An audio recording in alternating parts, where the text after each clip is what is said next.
इन्हें सरेंडर के लिए और मोहलत मत देना माय लॉर्ड। ये एक दिन भी सलाखों से बाहर रहने लायक नहीं है। नमस्कार दोस्तों, आज का ये वीडियो सुप्रीम कोर्ट के उन जजों से अपील के लिए है जिनकी अदालत में बिल्किस बानो के साथ दरिंदगी करने वालों ने याचिका दायर करके सरेंडर के लिए और वक्त मांगा है। मेरा आज का यह वीडियो सुप्रीम कोर्ट के जजों से गुहार के लिए है कि माय लॉर्ड, इन्हें किसी भी सूरत में सरेंडर के लिए एक दिन का भी वक्त मत दीजिए। इनके प्रति कोई भी रियायत मत बरतिए। इनके गुनाह इतने जघन्य हैं, इतने बर्बर हैं कि इन्हें एक दिन भी सलाखों से बाहर रहने का हक नहीं है। चाहे इनकी दलील कुछ भी हो, इन्हें एहसास होना चाहिए कि किसी भी किस्म की रियायत के ये हकदार नहीं है। ये सदी के जघन्यतम गुनाह के सजा याफ्ता मुजरिम है, बल्कि इनके गुनाह के हिसाब से तो इन्हें बहुत कम सजा मिली है। जितनी मिली है उसमें से भी 4 साल 4.5 साल तक ये लोग पैरोल और फरलों पर बाहर रहे हैं। उम्र कैद के कैदी होकर भी गुजरात सरकार की मेहरबानी से इन सब ने जेल के बाहर निकलकर जमानत पर, फरलों पर, पैरोल पर सालों वक्त गुजारे हैं, गवाहों को धमकाया है, धौंस के साथ रहे हैं। मोदी और शाह की मेहरबानी से इनकी रिहाई कैसे हुई यह भी पूरी दुनिया जान चुकी है। तो माय लॉर्ड, मैं आपसे यही अपील करूंगा कि किसी भी सूरत में इन दरिंदों पर रहम मत दिखाइए। इनके प्रति रियायत मत बरतिए, इनके प्रति नरमी मत दिखाइए। इन दरिंदों की तरफ से सुप्रीम कोर्ट में याचिका दायर की गई है और इसलिए मैं वीडियो बना रहा हूं। उस याचिका में क्या कहा गया है, क्या दलीलें दी है, वो भी मैं आपको बताता हूं। लेकिन जरा आप सोच कर देखिए कि क्या इन्हें सरेंडर के लिए वक्त मिलना चाहिए? 4 हफ्ते, 6 हफ्ते या और ज्यादा? आप में से बहुतों को लग सकता है कि ऐसा मैं क्यों कर रहा हूं। अगर कोई दोषी अपने सरेंडर के लिए कुछ वक्त मांग रहा है तो देने में क्या हर्ज है। हो सकता है कि सुप्रीम कोर्ट 19 जनवरी को होने वाली सुनवाई में इन्हें कुछ मोहलत दे दे, इनमें से कुछ लोगों को, क्योंकि 5 ने सुप्रीम कोर्ट का दरवाजा खटखटाया है। लेकिन अगर ऐसा हुआ तो बिल्किस बानो के जख्मों पर नमक लगाने की तरह होगा। ऐसा मैं क्यों कह रहा हूं? उसकी वजह है क्योंकि इन सब को जिस तरह से छोड़ा गया था, आजादी के अमृत महोत्सव के दिन लाल किले से जब प्रधानमंत्री मोदी भाषण दे रहे थे, महिला सम्मान की बात कर रहे थे, उसी वक्त गुजरात की एक जेल से ये 11 दरिंदे सजा माफी नीति की आड़ में रिहा किए गए थे। वक्त से पहले गुजरात सरकार और केंद्र सरकार की मेहरबानी से बाहर इनका स्वागत करने के लिए लोग खड़े थे। मुंह मीठा कराया गया था, माला पहनाया गया था, स्वागत हुआ था और उसके बाद इनकी रिहाई हुई। बीजेपी विधायक ने इन्हें संस्कारी ब्राह्मण कहा था। लेकिन इनका गुनाह, हजारों पन्ने इनके गुनाह की तस्दीक करते हुए गूगल पर दर्ज है। किस तरह से बिल्किस बानो के साथ गैंगरेप हुआ, उसकी मासूम बेटी को पटक कर मार डाला गया, उसके 1 दर्जन परिजनों की हत्या हुई और उसके बाद बिल्किस बानो ने कैसे दर दर की ठोकरें खाई। सीबीआई तक मामला गया, गुजरात से महाराष्ट्र मामला ट्रांसफर हुआ और उसके बाद महाराष्ट्र में मुंबई की अदालत से, हाईकोर्ट से इन्हें उम्र कैद की सजा पर मुहर लगी, सलाखों के पीछे पहुंचे। लेकिन उसके बाद 14 साल के बाद कैसे रिहा किया गया, इस पर बहुत विस्तार से बात हो चुकी है और सुप्रीम कोर्ट ने उस रिहाई के फैसले को कैसे पलटा, यह भी आप जान चुके होंगे। लेकिन अब क्या हुआ है? अब देखिए कि इन 11 में से 5 सुप्रीम कोर्ट पहुंचे हैं। सुप्रीम कोर्ट पहुंचकर क्या क्या वजहें बताई है, क्या इन वजहों के आधार पर इनके सरेंडर करने की मियाद बढ़नी चाहिए? सुप्रीम कोर्ट ने आगे क्या कहा था वो भी बताऊंगा, जब इनकी रिहाई के फैसले को निरस्त किया गया था। इन्होंने इनमें से जो ये दोषी हैं बिल्किस के, इसमें मितेश भट्ट, प्रदीप मोंडिया, रमेश चांदना, गोविंद भाई और विपिन चंद्र सोनी, आज की तारीख में इन 5 की तरफ से सुप्रीम कोर्ट में याचिका लगी है। हो सकता है कल जब सुनवाई की तारीख सुप्रीम कोर्ट ने 19 तारीख मुकर्रर की है, 2-3 और आज, और 22 के पहले इन्हें सरेंडर करना था, 2 हफ्ते का समय था। तो रमेश रूपा भाई चांदना ने बेटे की शादी का हवाला दिया है कि मेरे बेटे की शादी है, इसलिए मुझे 6 सप्ताह की मोहलत दी जाए। जिसके बच्चे को मार दिया गया, जिस महिला के साथ गैंगरेप किया, जिसका पूरा परिवार खत्म हो गया, जो त्रासदी में, दर्द में, तकलीफ में, जिसने 21 साल 22 साल गुजारे, तब उसकी उम्र 21 साल थी बिल्किस बानो की। और आज बिल्किस बानो, जब अदालत सुप्रीम कोर्ट की तरफ से इनकी रिहाई के फैसले को निरस्त किया गया, तब बिल्किस बानो को लगा कि चलो उसकी गुहार तो सुनी गई। लंबी लड़ाई लड़ी बिल्किस बानो ने इनकी रिहाई के खिलाफ। सवा साल 1.5 साल तक बिल्किस बानो और उसके साथ बहुत सारे वकील, याचिकाकर था, और तब जाकर सुप्रीम कोर्ट से वो फैसला आया जिसमें कहा गया 2 सप्ताह के भीतर ये सरेंडर करें। तो ये बहाना क्या बना कि बेटे की शादी है, क्यों इन्हें बेटे की शादी में रहना जरूर। मैं, आपको लग सकता है मैं अमानवीय बात कर रहा हूं, लेकिन हां, मेरे सामने बिल्किस बानो के साथ जो हुआ है उसको सोचकर, वो जो एफआईआर से लेकर, चार्जशीट से लेकर और अदालती प्रक्रिया में वो जो दर्ज है, वो कहानियां जो अदालत के फैसले में जो दर्ज है, जो बयान दर्ज है, उसके बारे में सोचकर रूह कांप जाती है। तो मैं तो कहूंगा इनके प्रति बेमुरव्वत होना चाहिए। इन्हें भी लगना चाहिए कि इन्होंने क्या किया है, क्या गुनाह है, और इन्हें सलाखों के पीछे फिर भेजा जाना चाहिए। एक मितेश चिमनलाल भट्ट है, उन्होंने कहा फसल की सीजन का हवाला देते हुए कि इसलिए उन्हें मोहलत मिले। फसल की कटाई करेंगे या फसल का सीजन, उन्हें फसल की चिंता है। लेकिन जिन्होंने बिल्किस बानो के साथ मानवता के खिलाफ सबसे बड़ा अपराध जो हो सकता है वो किया, क्या उन्हें फसल की कटाई के सीजन के नाम पर या इस दलील पर 6 हफ्ते की मोहलत मिलनी चाहिए सरेंडर करने में? आप खुद सोचिएगा, और माय लॉर्ड आप भी सोचिएगा।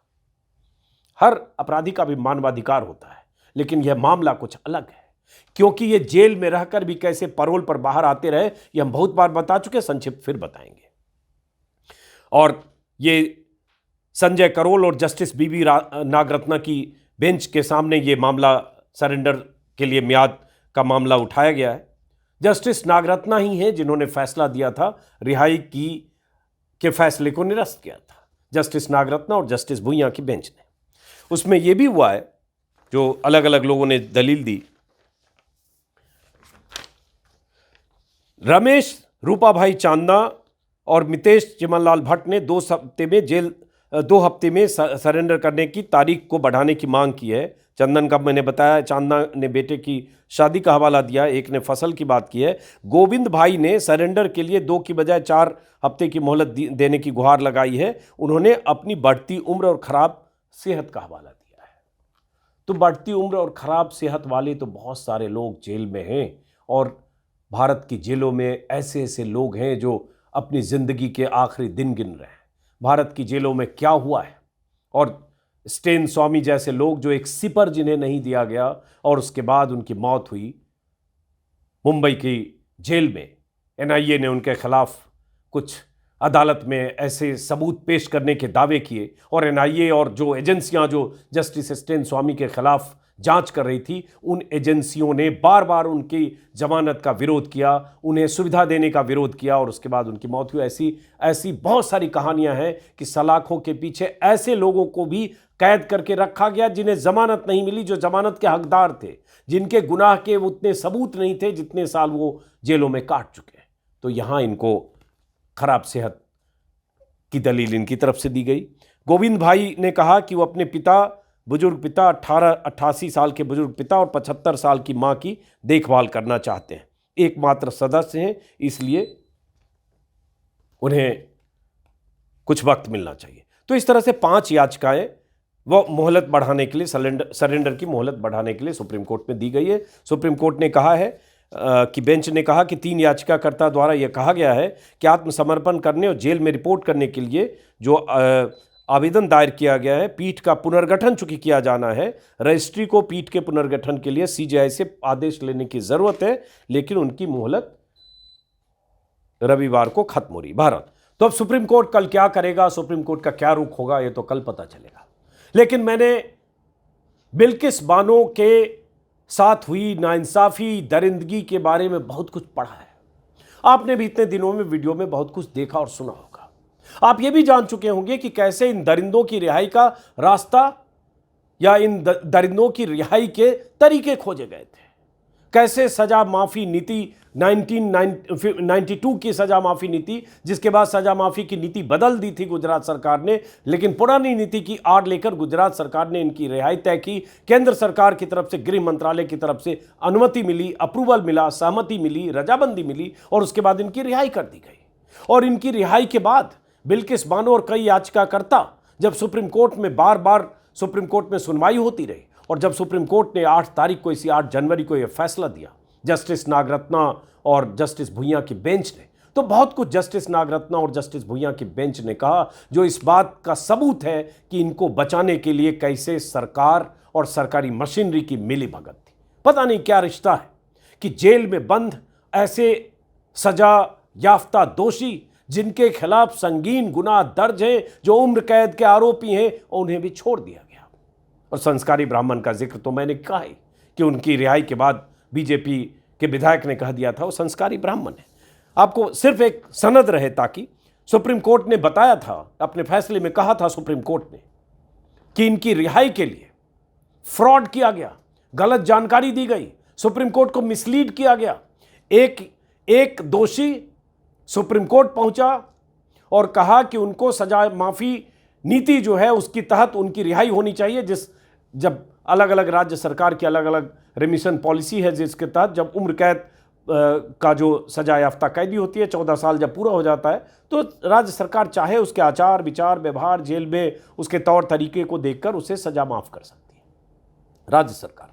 लेकिन ये केस कुछ अलग था।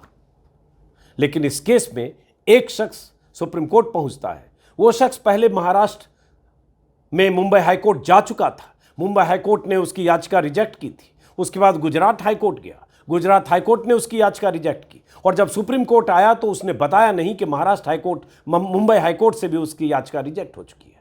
तो सुप्रीम कोर्ट ने कहा कि गुजरात सरकार इस मामले को देखे, और उसके बाद गुजरात सरकार ने उसकी रिहाई कर दी, या जो कमेटी बनी, जिस कमेटी में बीजेपी के भी लोग थे, और उसके बाद सब तय होकर उसकी रिहाई हो गई, रिहाई की सिफारिश हो गई। और तब सुप्रीम कोर्ट ने कहा कि तथ्य को छिपाया गया, गुजरात सरकार को अधिकार ही नहीं था उसकी रिहाई करने का। यह फैसला मुंबई हाईकोर्ट करता, क्योंकि महाराष्ट्र में मामले की सुनवाई होती। और इस पर बहुत बार वीडियो में हम सब लोग बात कर चुके हैं, इसलिए उस विस्तार में जाने की बजाय, ये सुनवाई के दौरान जब बिल्किस बानो सुप्रीम कोर्ट के दरवाजे तक पहुंची, जब पिछले साल जब सुनवाई हुई, तब भी सुप्रीम कोर्ट में सुनवाई के दौरान तब जस्टिस जोसेफ हुआ करते, जस्टिस जोसेफ और जस्टिस नागरत्ना की बेंच थी। और जिस ढंग से गुजरात सरकार की तरफ से अदालत में जो हलफनामा देने में, या अदालत में जो कागज, अदालत जो सारे जो उनकी रिहाई से जुड़े कागजात अदालत तलब कर रहा था, वो कागज देने में जिस तरह से हीला हवाली हो रही थी, जस्टिस जोसेफ नाराज होकर एक बार उन्होंने ये तक कह दिया था मई में पिछले साल कि ये लोग नहीं चाहते हैं कि मैं फैसला दूं, मेरा रिटायरमेंट मई में है, इसलिए ये लोग इंतजार कर रहे हैं। ये लोग मतलब सरकार के वकील, बड़े बड़े लोग एक तरफ, बड़े वकील एक तरफ, और उसके बाद बिल्किस बानो एक तरफ, और उनके साथ कुछ याचिकाकर्ता और उनसे जुड़े वकील, जिसमें रूपरेखा वर्मा प्रोफेसर हैं, जिसमें सुभाषिनी अली पूर्व सांसद हैं, लेफ्ट की लीडर हैं, महुआ मोइत्रा, और एक और जर्नलिस्ट। लेकिन आखिरकार बिल्किस बानो को इंसाफ मिला, और जिस दिन इंसाफ मिला, इंसाफ मतलब इनकी रिहाई का फैसला निरस्त हुआ, उस दिन बिल्किस बानो ने उस दिन भी एक भावुक चिट्ठी लिखी थी। और बिल्किस बानो ने उन तमाम लोगों का शुक्रिया अदा किया था जिन्होंने उनकी लड़ाई लड़ी। और 2 लाइनें, जिसको मैंने अपने वीडियो में पहले भी कहा था कि जिस दिन सुप्रीम कोर्ट का फैसला आया, उसी शाम बिल्किस बानो ने कहा था, आज मेरे लिए नया साल शुरू हुआ है, मेरी आंखें राहत के आंसुओं से भीग गई है, पिछले 1.5 साल में आज पहली बार मेरे चेहरे पर मुस्कान आई है, मैंने अपने बच्चों को गले लगाया, ऐसा लग रहा है मेरे सीने से पहाड़ जितना बड़ा पत्थर आज उतर गया, आज मैं सांस ले पा रही हूँ, यही न्याय का एहसास है। ये उस दिन कहा था बिल्किस बानो ने। अब अगर ये लोग फिर अदालत पहुंचते हैं और इन्हें 4-6 हफ्ते की भी मोहलत मिलती है, तो मुझे लगता है ये बिल्किस के साथ नाइंसाफी होगी। इन्हें तिल तिल कर मरना चाहिए, मैं नहीं कहूंगा, लेकिन उन्हीं सलाखों के पीछे रहना चाहिए जिन सलाखों से ये बाहर आए हैं, ताउम्र रहना चाहिए। तो मैं यही अपील करूंगा, देखते हैं सुप्रीम कोर्ट अब इस पूरे मामले में क्या फैसला करता है।